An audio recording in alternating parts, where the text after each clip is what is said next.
"Grandpa, my parents will take your money after the party today," whispered my 8-year-old granddaughter, and her words struck like thunder, shattering the illusion of family love. I, a trusting grandfather who had always supported them, left early, hiding my shock behind a mask of fatigue. But what I did next, a cunning plan for revenge for their betrayal, shocked everyone. I beat them at their own game, and they will never forget it. Before we continue, please subscribe to the channel and let us know where you're listening in the comments. I know what you're thinking, Dad, but hear me out. Harry's voice cracked through the phone, cutting through the Saturday morning, quiet like a rusty blade. I nearly dropped my coffee mug. 7 a.m. calls weren't Harry's style, especially not with that nervous tremor I recognized from his teenage years when he'd wrecked my truck. "What sounds strange, son?" I settled back into my kitchen chair, watching steam rise from my coffee while morning light painted golden squares across yesterday's unread newspaper. "Well, Mary really wants... we both think you should definitely come to Alexa's birthday party today." The words tumbled out too fast, like he'd rehearsed them but forgotten the rhythm. Something cold settled in my chest. Since when did they need to convince me to see my granddaughter? "Harry, when have I ever missed one of Alexa's birthdays?" No, that's not what I meant." A pause. I heard what sounded like Mary's voice in the background, sharp and insistent. "It's just that Mary's been planning this for weeks, and she specifically asked me to call and make sure you're coming." I stirred my coffee slowly, watching the cream swirl into tiny hurricanes. Mary specifically asking? The same Mary who usually treated my presence like a necessary inconvenience? That's thoughtful of her.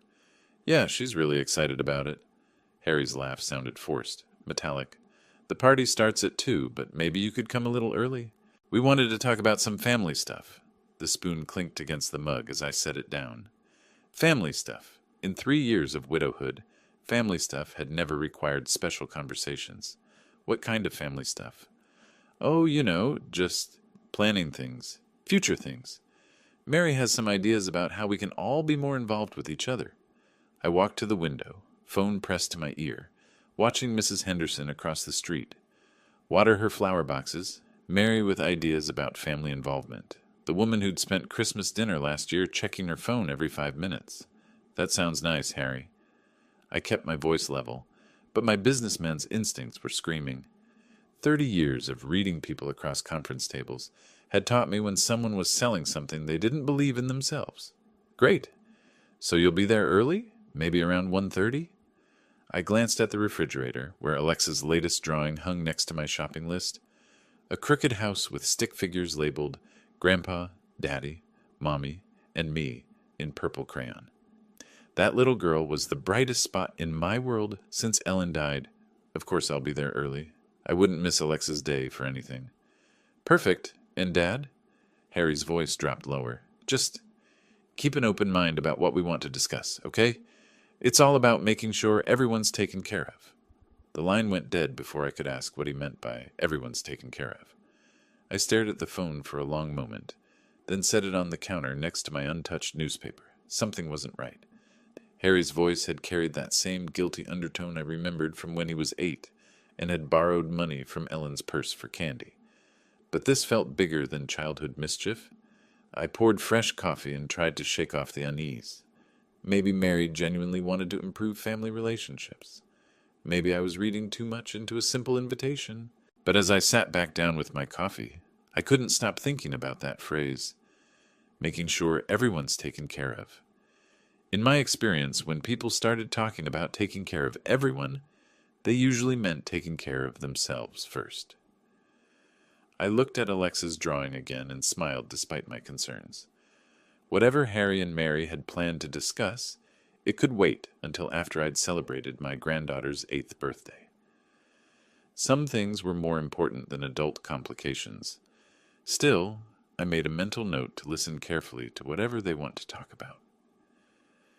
20 minutes later, I stood in my bedroom closet, staring at shirts Ellen would never see me wear again. The blue Oxford brought back her funeral, how Mary had whispered about all this space while we buried my wife. Even then, something in her tone had felt calculating. I pulled the shirt from its hanger and caught my reflection in the mirror. $70,000. That's what I'd given them over the past 3 years. Mortgage payments, car loans, Alexa's private school tuition. Ellen would have called it excessive. But she'd also understood that Alexa deserved better than her parents could provide alone. My wallet sat heavy in my back pocket as I dressed. 3 credit cards maxed out for Harry's emergencies. The urgent transmission repair that turned into a full engine rebuild. Mary's temporary need for grocery money that became a monthly expectation. Each request delivered with Harry's shamefaced explanations and Mary's perfectly timed gratitude. Walking to the kitchen for my keys, I passed the refrigerator, where Alexa's latest drawing hung beside my grocery list. She'd drawn our last fishing trip, 2 stick figures by a blue crayon lake, both smiling. "Best day ever, Grandpa," written in purple marker along the bottom. That's when Mary's recent suggestion hit me with fresh clarity. 3 weeks ago, standing in this exact spot, she'd looked around my kitchen and said, "Norman, don't you think this house is getting too big for you? There are lovely assisted living communities where you wouldn't have to worry about maintenance." Harry had quickly changed the subject to Alexa's softball season, but Mary's eyes had lingered on my granite countertops, the expensive appliances Ellen and I had chosen together, the same calculating look she'd worn at the funeral. I grabbed my car keys from the counter, remembering Ellen's last coherent words. "Promise me you'll always take care of Alexa, but watch Harry carefully. He's weak, and weak people make dangerous choices when someone strong is whispering in their ear." At the time, I'd thought she meant his drinking buddies or get-rich-quick schemes. Now I wondered if Ellen had seen something in Mary that I'd missed. The way she'd started every conversation about money with Alexa's needs, making me feel selfish for questioning the expenses. The garage door opener hummed as morning light streamed across my Mercedes. Ellen's car still sat in her spot, covered and pristine. I'd kept making payments on it for months after her death, unable to admit she was really gone. Maybe that's what they were counting on, my inability to say no when it came to family. The grandfather who'd rather pay than disappoint, who'd rather trust than investigate. But 40 years in construction had taught me to check foundations before building anything important. I backed out of the driveway slowly, watching my house shrink in the rearview mirror. By tonight, after whatever conversation Harry and Mary had planned, I suspected I'd see everything differently. For now, I needed to buy my granddaughter a birthday present, something special, perhaps the last gift I'd give her before everything changed. Northtown Mall buzzed with Saturday morning energy as I parked near the main entrance. 8:15, and already families were streaming toward the toy stores. Perfect timing for Alexa's gifts. The Lego architecture section drew me immediately. Alexa had been fascinated by buildings since her school field trip to the Space Needle last month. The Statue of Liberty set caught my eye, detailed enough to challenge her growing skills, but not overwhelming. $180 seemed reasonable for something that would occupy her curious mind for weeks. "Excellent choice, sir." The young clerk smiled as he rang up my purchase. "My daughter loves this series. Would you like gift wrapping?" "Please. It's for my granddaughter's 8th birthday." Next stop, sporting goods. Alexa had mentioned wanting a real bicycle, not the tiny pink thing she'd outgrown. The Trek model displayed near the window looked perfect. Lightweight frame, handbrakes she could manage, reflective strips for safety. $320, but her delighted face would be worth every penny. Loading the bicycle box into my SUV, I checked my watch. 9:10. Plenty of time for one more stop. Norman! What a lovely surprise. Dorothy Henderson materialized beside my car, clutching a shopping bag from the bookstore. My neighbor of 15 years looked genuinely pleased to see me, her silver hair perfectly styled despite the early hour. "Dorothy, good morning. Starting your weekend shopping early?" "Oh, you know me. I like beating the crowds." She gestured toward the mall entrance. "Though I suppose you're here for birthday preparations. Harry mentioned Alexa's party when I saw him last week." "He mentioned it?" I closed the SUV's rear hatch, curious. "Where did you run into him?" "Downtown, actually. Tuesday morning, I think it was. Mary was with him, and they were coming out of First National Bank with quite a stack of papers." Dorothy chuckled, looked very official and serious. Probably refinancing something the way young people do these days. Tuesday. 4 days ago. Harry hadn't mentioned any banking business during his nervous phone call this morning. But then again, why would he? People handled financial matters all the time without broadcasting details. Probably just routine business, I said, shifting my shopping bags to my other hand. Of course, dear. None of my concern, anyway. Dorothy patted my arm affectionately. Well, I'd better let you finish your shopping. Give my love to that sweet granddaughter of yours. She bustled away toward the bookstore, leaving me standing beside my car with a vague sense of unease. Banking business on Tuesday, nervous phone call on Saturday. The timing felt oddly coincidental, but then again, Harry always seemed to be juggling some financial crisis or another. I shook off the feeling and headed toward the florist shop near the mall's east entrance. Mary had always appreciated flowers, and white roses would make a thoughtful gesture for the hostess of Alexa's party. The florist, a middle-aged woman with dirt under her fingernails, wrapped a dozen long-stemmed roses in silver paper with practiced efficiency. These are beautiful, she said, adjusting the ribbon. Special occasion? My granddaughter's birthday party. They're for her mother. How thoughtful. She'll love them. $28 for flowers that would wilt in a week, but Mary's pleased expression would be worth the expense. These small gestures mattered in maintaining family harmony, especially when underlying tensions existed. By 9:30, my SUV was loaded with packages that represented nearly $600 of birthday celebration. The Lego set, bicycle, roses, and the card I'd selected, each item chosen with Alexa's happiness in mind. This was what grandfathers did. They spoiled their grandchildren shamelessly and enjoyed every moment of it. Driving home through Saturday morning traffic, I found myself thinking about Dorothy's casual observation. Harry and Mary at the bank with papers, serious expressions. Official business that Harry hadn't bothered mentioning. But then again, married couples handled countless administrative tasks without involving extended family. Insurance updates, mortgage refinancing, college savings accounts for Alexa. Any number of legitimate reasons could explain their downtown visit. Still, as I turned into my driveway, I couldn't quite dismiss the small voice in my head that wondered why Harry had sounded so nervous this morning, if everything was truly as routine as it appeared. After wrapping Alexa's gifts and grabbing a quick lunch, I arrived at Harry's house precisely at 2 o'clock. The front door opened before I could ring the bell. Norman! Mary practically sang my name, her arms spreading wide as if we hadn't seen each other in months rather than weeks. You look absolutely wonderful today. This enthusiasm felt foreign. Mary usually offered a polite smile and quick hug before disappearing into kitchen duties. Today she touched my arm twice while speaking, her eyes bright with an energy I'd never seen directed at me before. Thank you, Mary. The party looks lovely. I stepped inside, carrying the wrapped bicycle box and gift bag containing the Lego set. Colorful streamers hung from every doorway, and balloon clusters filled each corner. Far more elaborate than previous birthday celebrations. Dad, there he is! Harry appeared from the living room, his voice carrying across the house like a carnival barker's. Come meet Mike from work. Mike, this is my amazing father I've told you so much about. Amazing father, Harry's workplace conversations about me typically focused on my old-fashioned business methods, or retirement stubbornness. But today he clapped my shoulder with theatrical enthusiasm, his laugh echoing too loudly in the decorated hallway.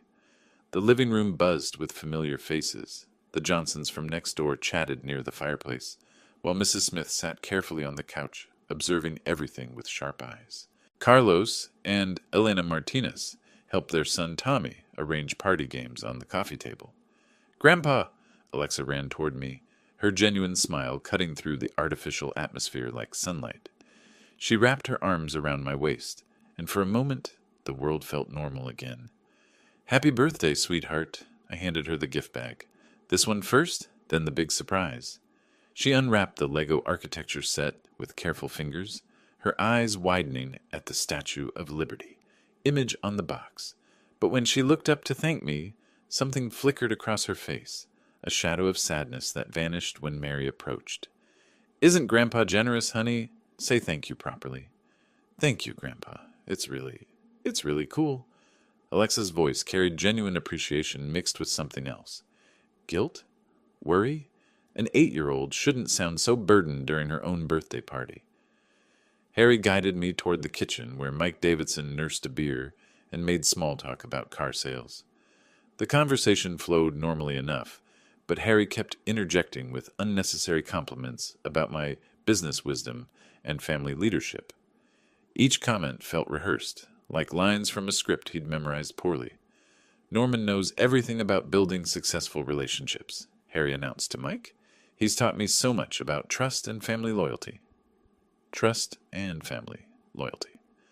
Strange topics for a casual party conversation, especially delivered with Harry's current manic intensity. Mike nodded politely, clearly uncomfortable with Harry's excessive praise of his own father. Mary reappeared with a plate of appetizers, positioning herself between me and the other guests. Norman, you simply must try these canapes. I made them especially thinking of your sophisticated tastes.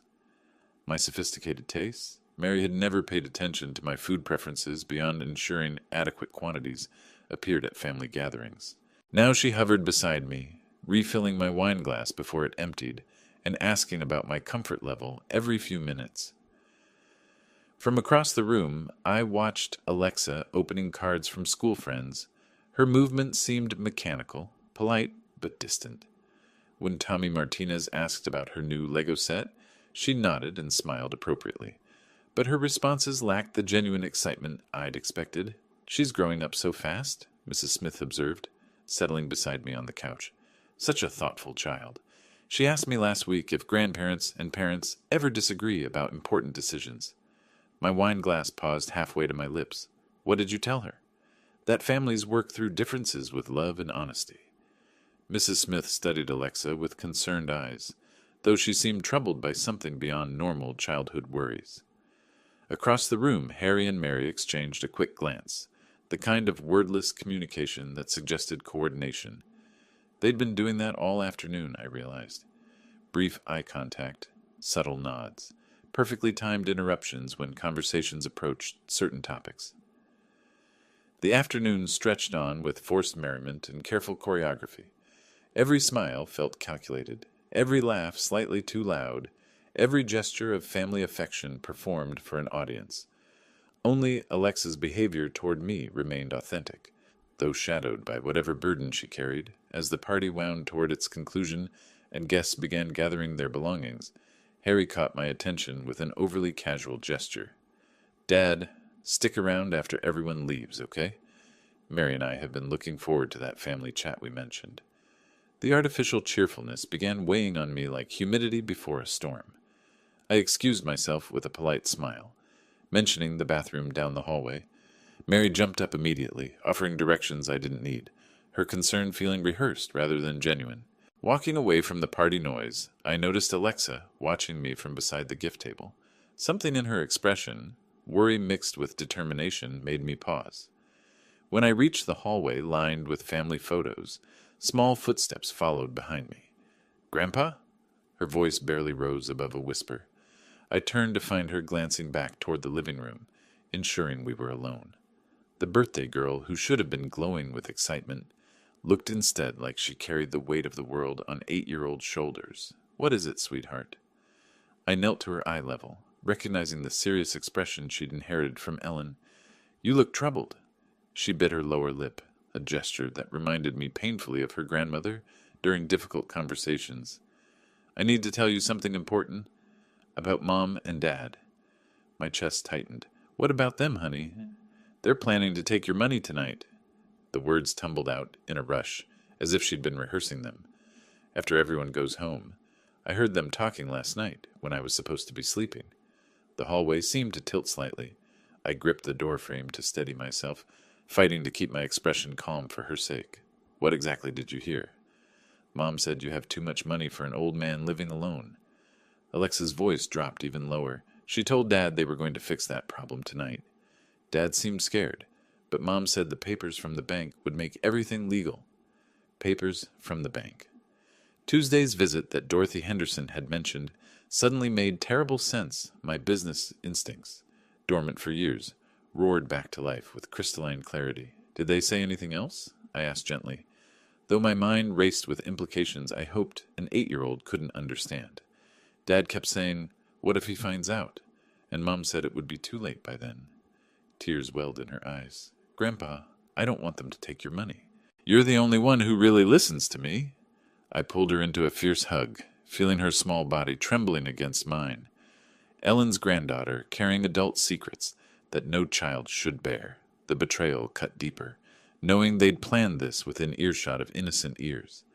"Listen to me carefully," I whispered into her hair. "You did the right thing telling me. But we need to keep this our secret for now, okay? Can you do that?" She nodded against my shoulder. "Are you going to stop them?" "Yes, sweetheart. I'm going to handle everything." I held her at arm's length, making sure she could see the certainty in my eyes. "But we need to go back to your party now and act normal. Can you be brave for me?" "I think so." She wiped her nose with the back of her hand. "Will you still love me if Mom and Dad get mad?" The question hit me like a physical blow.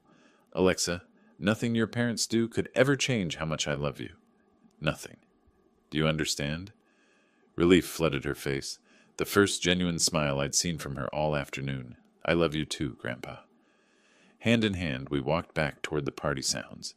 But everything had changed in those few whispered minutes. The son I'd raised, the daughter-in-law I'd supported, the family I'd trusted with my heart. All of it now viewed through the lens of calculated betrayal.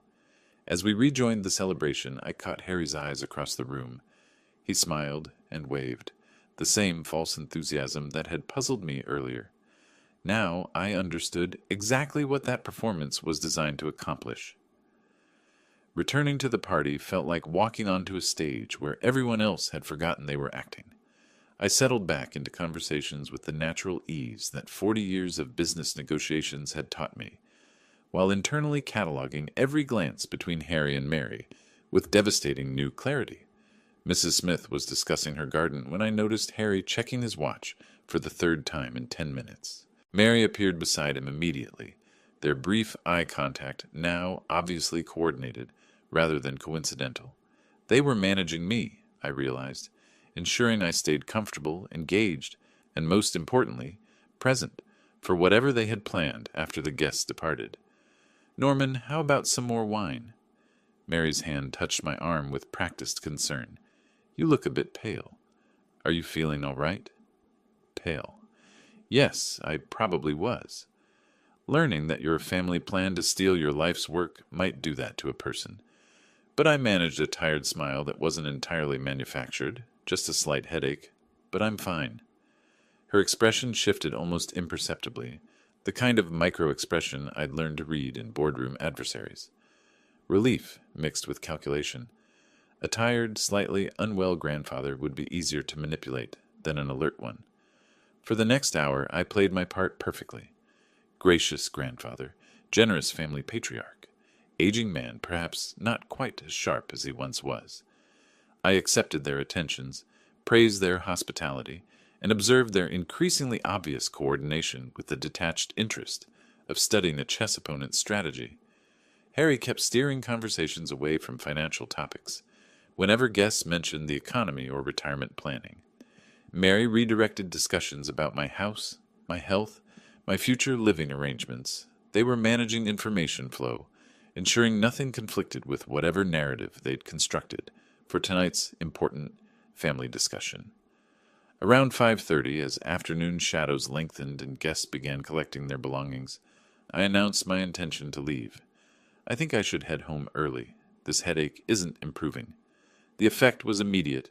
Harry and Mary exchanged a look of genuine alarm. "Dad, wait!" Harry moved to block my path to the door. "We really wanted to talk about those important family matters we mentioned. Remember? You promised to stay after everyone left." "Perhaps another time," I said, maintaining the weary grandfather persona. "I really need to rest." "But Norman," Mary stepped closer, her voice taking on urgent undertones, "we have something special planned for tonight, something we've been preparing for weeks." Something they'd been preparing for weeks. The bank visit Dorothy Henderson witnessed. Legal documents, plans that required my presence and cooperation. I could see the desperation creeping into their performance as their carefully orchestrated timeline threatened to collapse. "I'm sure it can wait until tomorrow," I replied gently, Family isn't going anywhere. Harry's face flushed. Actually, Dad, there are some time-sensitive issues we need to discuss. Financial matters that can't wait. Financial matters that can't wait. How interesting that Harry would phrase it exactly that way. I filed the comment away with all the other intelligence I'd gathered throughout this surreal afternoon. Tomorrow, son, I promise. I turned toward Alexa, who had been watching our exchange with worried eyes. Kneeling to her level, I pulled her into what might be our last innocent embrace before everything changed. Thank you for the most wonderful birthday party, sweetheart. Thank you for my presents, Grandpa. Her small arms tightened around my neck. I love you so much. I love you too, more than you'll ever know. I whispered against her ear, quiet enough that only she could hear. Everything will be okay. Standing, I felt Harry's hand on my shoulder, heavier than necessary, almost restraining. Dad, please, just give us an hour. 1 hour to discuss these important family decisions. I looked into my son's eyes and saw not the boy I'd raised, but a desperate man whose greed had overwhelmed whatever love remained. The realization cut deeper than I'd expected, but my voice remained steady. Another time, Harry. I need to go home now. Walking to my car while they watched from the doorway, Mary whispering urgently in Harry's ear, both of them radiating frustrated tension, I felt the weight of performance finally lifting from my shoulders. Alone in my Mercedes, I sat for a moment in their driveway, processing the magnitude of what had just occurred. My family had planned to rob me. Tonight, with legal documents and careful preparation. Starting the engine, I pulled away from the house where I had celebrated what might be my last normal family gathering. Inside my house, the silence felt different than it had that morning. No longer peaceful, pregnant with purpose. I walked directly to my home office, the room where I'd built my construction business from a single truck and stubborn determination. 40 years of important documents lived in the wall, safe behind Ellen's portrait, as I spun the combination lock. Muscle memory from decades of business dealings guided my fingers. 1959, Ellen's birthday. The irony wasn't lost on me that her memory would help me protect what we'd built together. The documents told a story I'd been too trusting to read properly. Bank statements revealing the pattern of financial requests that had escalated from hundreds to thousands over 3 years. Investment portfolios worth far more than Harry or Mary realized. Property deeds for rental properties they didn't know existed, and most importantly, records of every payment I'd made to support their lifestyle. 247 individual transactions. I documented everything with the methodical precision that had made my business successful. Mortgage payments, car repairs, medical bills, private school tuition for Alexa. Each payment justified by some family emergency or opportunity that seemed reasonable at the time. Sitting at my desk with Ellen's photo watching from the bookshelf, I finally saw the manipulation clearly. The escalating requests had been conditioning, training me to say yes to increasingly larger amounts. Mary's suggestions about assisted living weren't concern for my welfare. They were reconnaissance for tonight's planned theft. Every mortgage payment, every tuition check, I said aloud to Ellen's photograph. They've been planning this for months. My phone sat silent on the desk. Harry and Mary would be scrambling right now, trying to figure out how to proceed without me present for their important family discussion. The thought gave me a grim satisfaction. Opening my business card file, I found James Miller's personal number. 20 years of friendship and professional respect with the vice president of First National Bank. James would remember the careful, detail-oriented contractor who'd never missed a payment or broken a promise. More importantly, he'd understand exactly what legal documents obtained under false pretenses actually meant. The clock showed 9:30 p.m., too late for business calls, but I made a note for tomorrow morning. First priority, understanding exactly what papers Harry and Mary had obtained and how to neutralize their legal effectiveness. Next, I reviewed my will and trust documents, standard arrangements that left everything to Harry, with provisions for Alexa's education and future. Written when I still believed my son possessed integrity and love for his family, rather than simply greed for our money. Those documents would need immediate revision. Catherine Davis had notarized most of my legal paperwork over the years, independent, discreet, and unconnected to any bank where Harry and Mary might have allies. Another call for tomorrow morning. Spreading the investment statements across my desk like battle plans, I calculated my actual net worth for the first time in years. 2.3 million in liquid assets, plus 3 rental properties, plus this house with no mortgage. Far more than Harry and Mary suspected, and certainly more than they could steal in one evening's legal maneuvering. But this wasn't about money. This was about justice for an 8-year-old girl whose parents were willing to traumatize her with adult secrets. This was about punishment for adults who'd exploit an elderly man's love for his family. This was about ensuring that betrayal came with consequences. Ellen's voice echoed from our last conversation. Watch Harry carefully. Weak people make dangerous choices when someone strong is whispering in their ear. Now I understood. Mary had been whispering for 3 years, and Harry had chosen greed over family loyalty at every turn.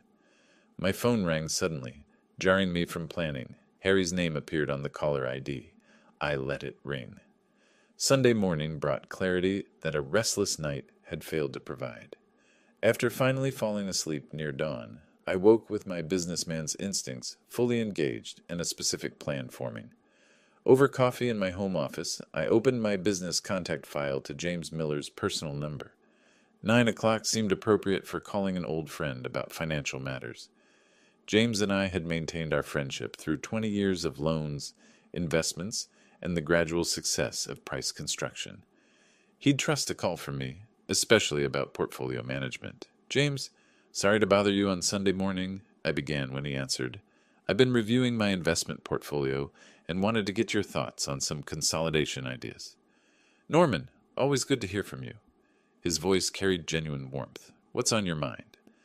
I'm considering simplifying my accounts, maybe centralizing everything for easier management. What are current banking policies on financial assistance programs? Well, there are several options depending on your needs. Are you thinking about automated services or more comprehensive management assistance? Perfect opening. Actually, I've been wondering about power of attorney arrangements, conservatorship options. Had any clients dealing with those recently?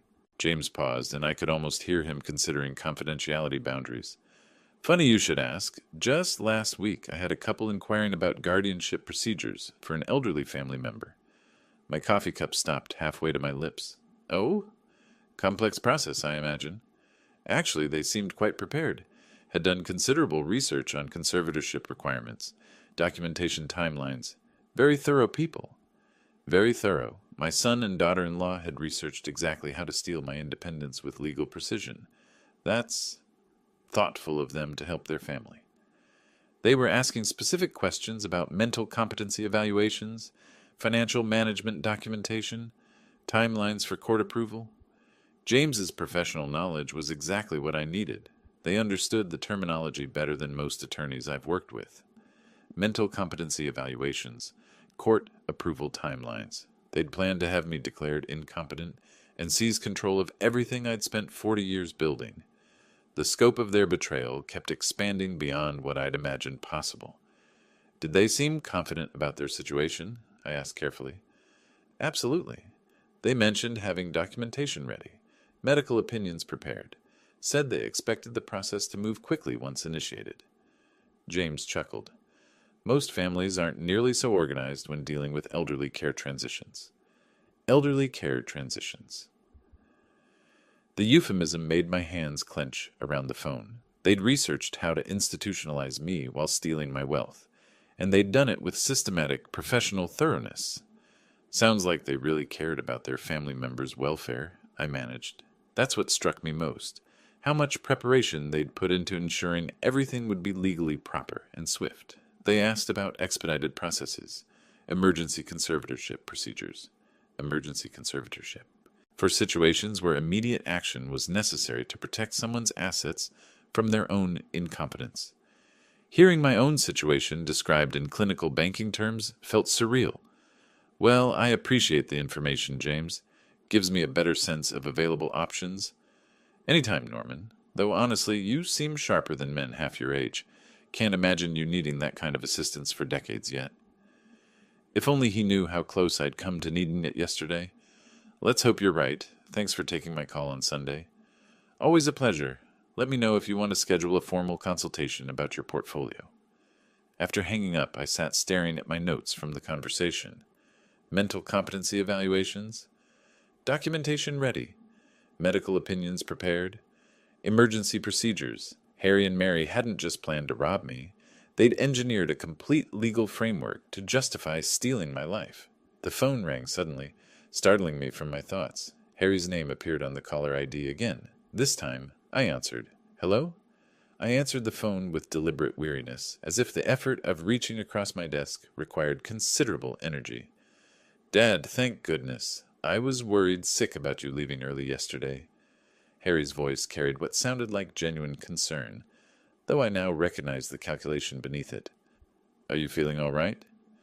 Oh, Harry. I let my voice trail off slightly, as if gathering thoughts had become difficult. I've been having these terrible headaches. Hard to concentrate on anything. That doesn't sound good. Maybe we should have you checked by a doctor. Mary and I could drive you to the clinic this afternoon. Perfect. They were accelerating their timeline, exactly as I'd hoped after disrupting their original plan. That's very thoughtful of you both. I've been feeling so confused lately. Don't worry, Dad. We'll take care of everything. We'll be over in about an hour, okay? After hanging up, I spent 30 minutes preparing for the performance of my life. I mussed my hair slightly, put on an old cardigan that made me look frailer, and practiced the slower, more hesitant movements of genuine elderly confusion. When their car pulled into my driveway, I was ready. Norman, we brought some papers that might help with your situation, Mary announced as they settled into my living room. She'd brought a leather portfolio that looked expensive and professional, the kind lawyers used for important documents. Papers? I blinked at her with what I hoped appeared to be genuine bewilderment. What kind of papers? Harry leaned forward, his expression earnest. Dad, we've been researching ways to help you manage things better. Your finances, medical decisions, that sort of thing. Manage? I'm not sure I understand. I rubbed my temples as if the conversation was causing physical pain. Everything seems so complicated these days. Mary opened the portfolio with practiced efficiency. These documents would give us power of attorney to help with your banking, bills, medical appointments. Think of it as having a backup system. The forms looked professionally prepared, with highlighted sections marked for my signature. Someone had invested serious money in legal consultation for this theft. I stared at the papers as if they contained hieroglyphics.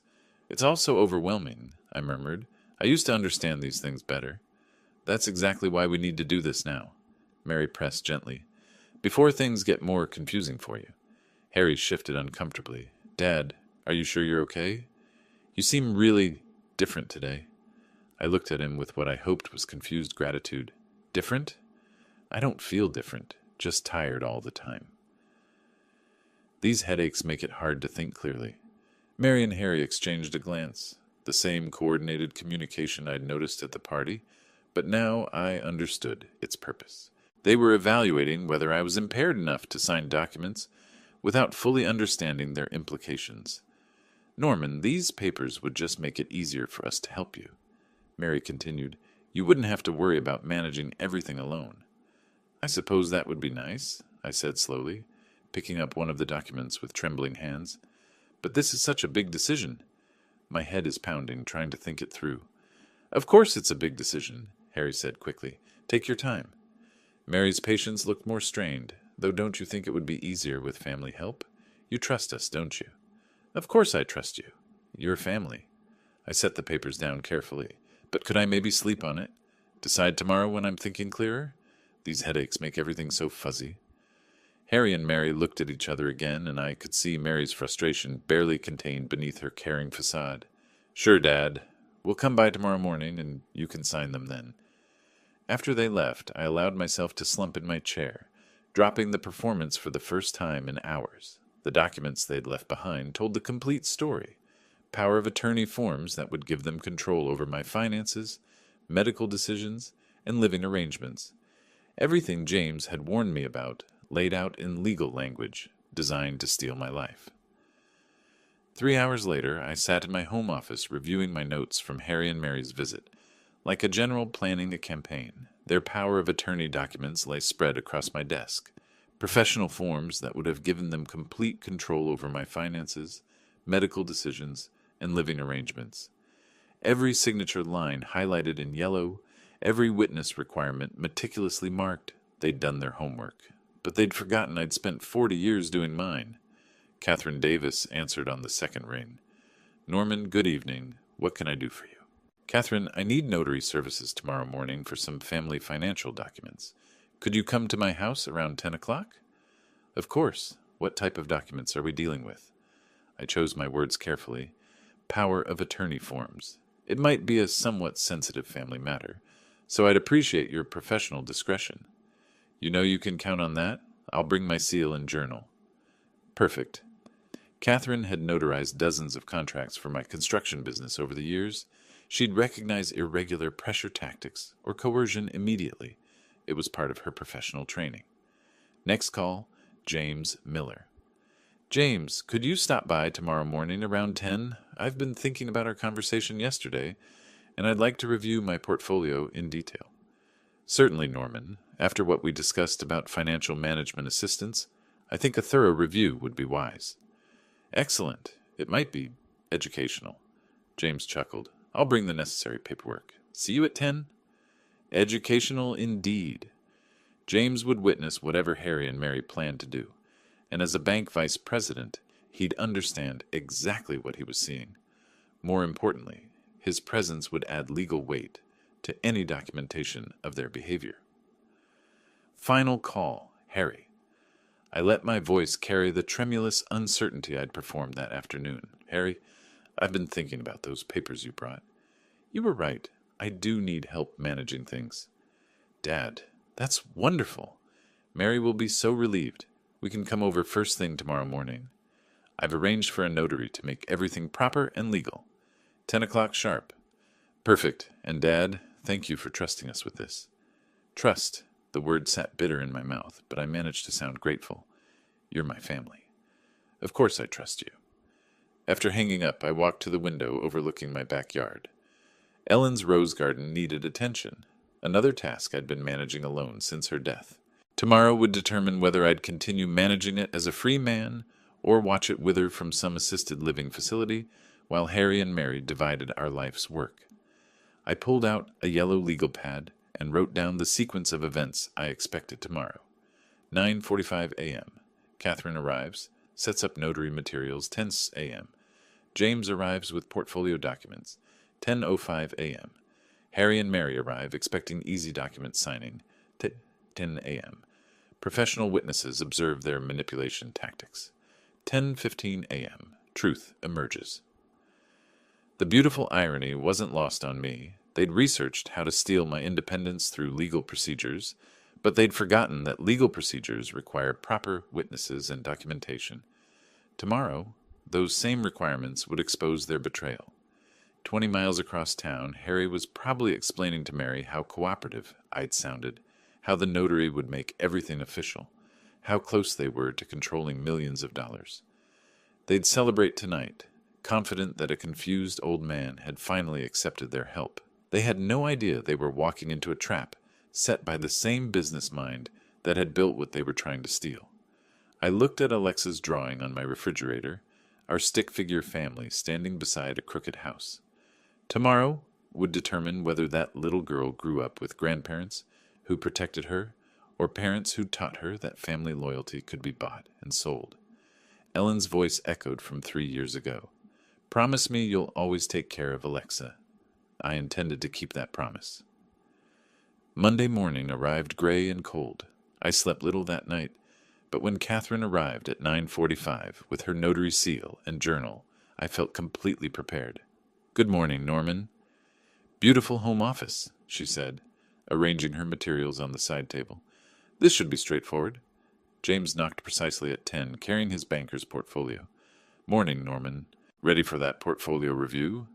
More ready than you know, I replied, positioning myself behind my desk as footsteps approached the front door.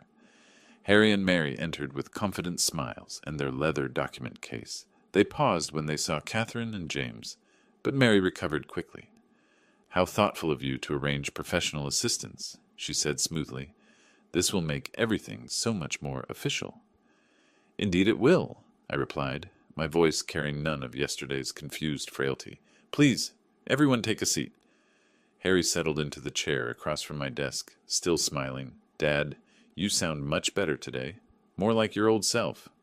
Exactly like my old self. Sharp, observant, capable. I leaned forward, meeting his eyes directly, which is why I need to tell you something before we sign any documents.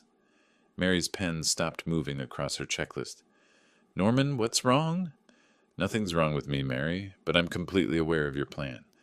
The silence stretched like a taut wire. Harry's smile faltered. "Dad, what plan? We're here to help you." "I know about your visit to James's bank last Tuesday.